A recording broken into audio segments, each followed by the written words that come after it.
Perhaps the saddest, most dramatically unnecessary approach in The Force Awakens was to depict its older characters as shadows of their former selves. As if growing old were synonymous with turning into a joke. How can a sequel to the original trilogy go down this road? Those movies gave us Obi-Wan Kenobi and Yoda, both of whom were old but also dignified, and quite as spirited if you take into account they were both hermits. Obi-Wan didn't take lip from anybody, and Yoda sure as hell didn't put up with Luke's whining. They were solid, challenging mentor figures, the complete opposite of the elders in Episode 7.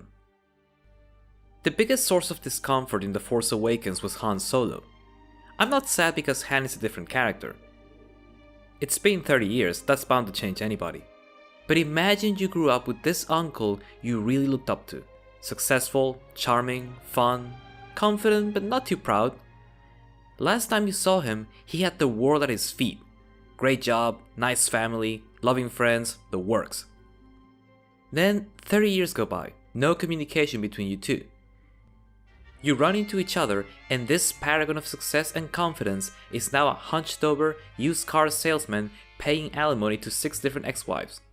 Isn't it only natural to ask, what the hell happened? It's a complete 180. It cancels out the transformation of a beloved character. Is an explanation too much to ask for? We might as well pull Leia into the mix too, because her unfortunate transformation is not that different from Han's.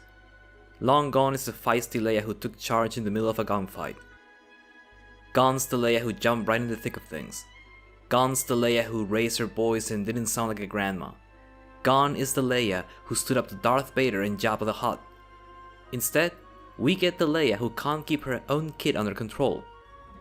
Which leads into the matter of Han and Leia's parenting. Han even acts like it's not his fault his son turned bad. There's too much Vader in him. Yeah, nice cop-out.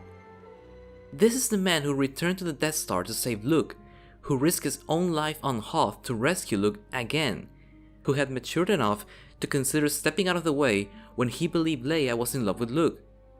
What happened to that man? Leia's not blameless either. She pretty much foisted her son off on Luke when he became too difficult to raise, though at least she has the backbone to accept responsibility.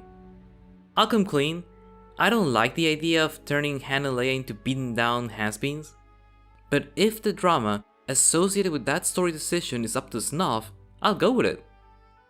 That won't happen if I can't see the turning point that brought them from fulfilled, heroic characters to deeply flawed human beings. And don't tell me things change when their son turned evil. That wouldn't have happened if they were good parents, and they'd be good parents if their character hadn't shifted so dramatically for no apparent reason. So, once more, what went wrong? Finally, the chewed up cherry on the half-melted cake, Luke Skywalker. Most of what I said about Han and Leia applies to Luke as well, but at least we don't have it rubbing our faces all the time, because he only turns up at the end of the movie. Well, kind of, he's still a major presence. His name is one of the first things we see. But there's one fly in the ointment I haven't heard discussed in any other videos. It's the fact that finding Luke Skywalker is not a compelling goal. First, part of the reason why things are so bad at present is that Luke and the rest of the old guard dropped the ball so miserably in the last 30 years. So why do they expect things will be any different the second time around? He might screw things up even more. Luke is not necessary. As I said in the first part, the scales are tipped in favor of the good guys. They have the upper hand in every major scrap, even when they shouldn't. What can Luke do for them? They have things covered. The only reason the First Order destroyed the Republic is that the good guys didn't get off their asses. But when they do, holy moly. Oh, but the galaxy needs more Jedi to fight against the dark side, right? Do they? Maybe if the Empire had been commanded by 7 Dark Jedi like in Jedi Knight, the computer game, I'd be convinced. But all they have is a cadaverous ghoul and his incompetent, tantrum-prone apprentice. Oh, but surely the Knights of Ren must be dangerous. Oh, you mean the villains who barely appeared in the movie?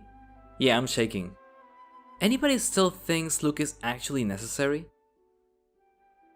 Honestly, I think the movie's underlying and probably unintentional message is that the universe would be better off without the old guard.